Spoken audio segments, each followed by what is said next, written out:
Good day, everyone. Praise be Jesus and Mary.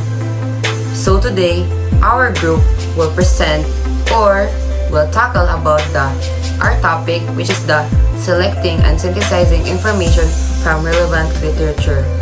So, you will carefully craft your problem and its background. This time, you will form a firm foundation like a skeleton that will support your study to stand out and be successful. This skeleton is made up of bones and it would represent theories, frameworks, and studies which can all be gathered through relevant literature. This will begin by knowing how you will select information from available sources and how we'll synthesize them in order to serve as support in substituting your own study, and this will be the review of related literature. Chapter 2, Review of Related Literature. All ideas should be related to your study so that thus will allow your readers to pick out and understand the depth of study you will investigate. So this chapter talks about studies and ideas that are connected to your research. All the information you include should be related to your topic.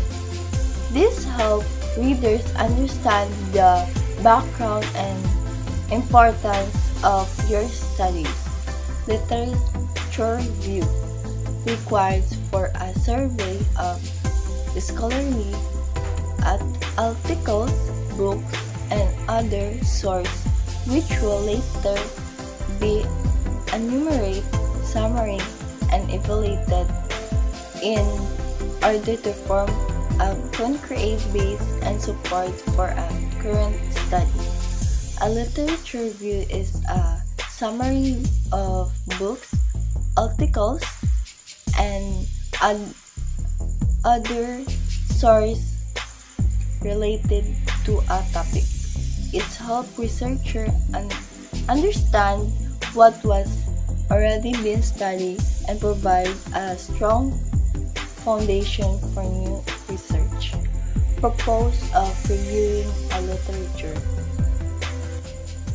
It provides the research a clear understanding of the study to be investigated. It justifies the needs for conducting the study. It serves as the basis for establishing concepts presented in the study. Selecting literature. Guide question in selecting the literature for a study. Number 1. Can this literature help me clearly present the delimitation of my study? Number 2. Can this literature give me insight to present properly essential reliabilities of my study? Number 3. Is this literature up to date? 4. Does this literature provide preceptive and accurate result and conclusion? 5. Does this literature provide contrasting ideas which can be used in identifying research gaps? The literature review tools. Conducting a review of literature. Number 1, decide on the area of research. Know the topic as well as the rationale of the study to be conducted. So in this area, or number 1, we are going to generalize our ideas or to identify or selected topic for us to ensure that our findings or research is focused and relevance. So number 2, search for the literature. So after we have get to know and study our topic, or generalize or identify about our studies, we have to search for the literature for the topic that we have select. Whether it's printed, digital material, or reference, it is important for us to search for literature in order for us to get more information or maybe to compare our findings or studies on the literature that we have searched. Now for number 3, find relevant except in books and articles. Skim the content of each book and article and look specifically for these 5 things. Now, in this tool, we have 4 types of reading. We have elementary reading, which is sentences are really literally comprehended. Systematic reading, focus on the highlighted term in the sample source manuscript. And then we also have analytic reading, break the whole scholarly work in 2 parts. And last, we have comparative reading. 2 or more scholarly works will be analyzed for comparing to contrasting purposes. Now, why are we going up? What is the use of this reading? This reading will help us to find relevant excerpts in the book or article. So, number 4, code the literature. Categorizing themes of the concept found in different literature, similarities and differences. Now, in searching for literature, we have different source of literature. To categorize the key feature, key phrases, or key information, we have these 2 categories. So, the first categories that we have is highlighting. It uses marks and symbols. And then annotation. Uses words, phrases, and sentences which serves as a written remark.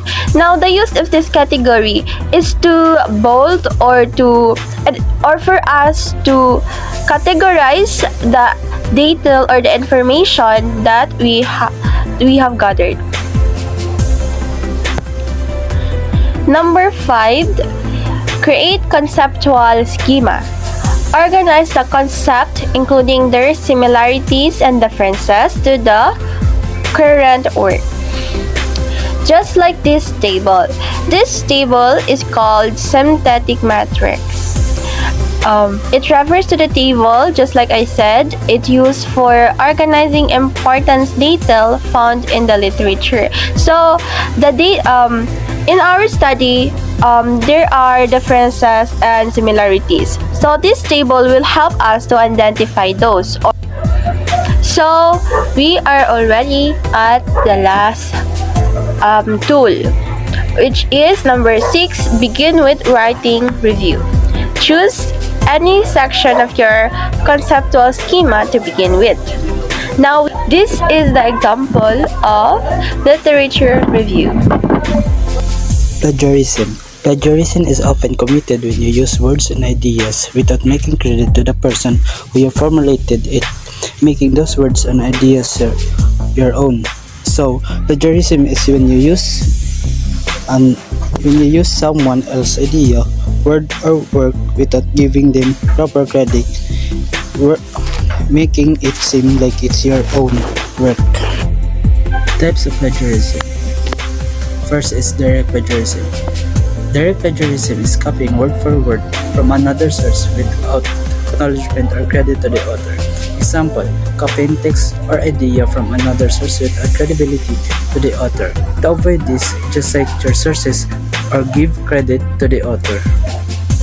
Second is self-plagiarism. Self-plagiarism makes your previous works to come up with a new article without proper citation permission to the teacher you previously submitted the work. Example, using a paper you wrote a research paper for a freshman class and then you submitted the exact same paper for a different course without permission to your previously teacher. The third is mosaic plagiarism. Mosaic plagiarism is you take the phrase from a source without using quotation marks or citation, using synonyms or replace the word. Example, if you take sentences from several articles, change a few words, and present it as your own work without citing these articles, that is mosaic plagiarism. To avoid this, cite your sources, use quotation mark, and paraphrase the idea. The fourth is accidental plagiarism. This plagiarism unintentionally neglected to cite a source or quoted by using similar words or sentence structure. It happens when you forget to cite a source, misquote it, or paraphrase it too closely without acknowledgement to the original author. To avoid this, keep track of sources, use proper citation, paraphrase carefully. Thank you, Cabello. So, after Cabello discussed about plagiarism, so now we are going to tackle about the paraphrase. So, paraphrasing. According to Woolworth 2011, paraphrasing is the answer for us not to fall to any type of plagiarism. Paraphrase or rephrase simply means rendering of the same text in different words without losing the meaning of the text itself. More often than that, a paraphrased text can convey its meaning better than the original words. In other words, it is a copy of the text in meaning, but which is in different form from the original. Rephrasing is the crucial skill for understanding and communicating information effectively. It involves expressing someone else's ideas in your own words, while retaining the original meaning. So, there are 5 steps or 5 ways in paraphrasing. The first one is take time to read. This is the first step and this is very essential. So, you can rephrase something you haven't fully understood right. So, we must carefully read the text and perhaps even multiple times. And focus on grasping the main idea and the supporting details. And don't trust this stage because true compensation or comprehension is the foundation of a good rephrasing. So the step number 2 is take note of the key points. Once you understand the text, identify the most important information. These are the core ideas that the author is trying to convey. Jot down or take note some words or using short phrases. This helps you distill the essence of the text and avoid simply copying the sentences verbatim when you rephrase. Think of these key points as the building blocks of your rephrase version. So, the step 3 would be rewrite what you have read but use your own words. This is the heart of rephrasing processes. Using your notes as a guide, express the same information in your own language. Don't just swap out a few words. Aim to restructure the sentences and use different vocabulary. Focus on explaining the concepts in a way that makes sense to you. This active rewriting process forces you to engage with the material and truly understand it. So next, the step number 4 is compare what you have written with the original text. After you've rephrased the text, carefully compare your version to the original. This step is crucial for ensuring accuracy. So we might ask ourselves if did we capture all the key points? Did we change the meaning unintentionally? Is my rephrased version clear and easy to understand? If necessary, revise your rephrased text until it accurately and effectively conveys the original message. So the 5th and the last step in paraphrasing is make a citation. Even though you rephrased the text, you still need to acknowledge the original source, which means that you have to give credit to the author of the text you have used. So citation gives credit to the original author and allows your readers to find the original source if they want to learn more, such as references. The specific citation format will depend on the style guide you're using, if either MLA, APA, or Chicago style. So be sure to follow the appropriate guidelines for your context. And these are the examples of paraphrasing. Goodbye and thank you for listening, everyone. Mabuhay!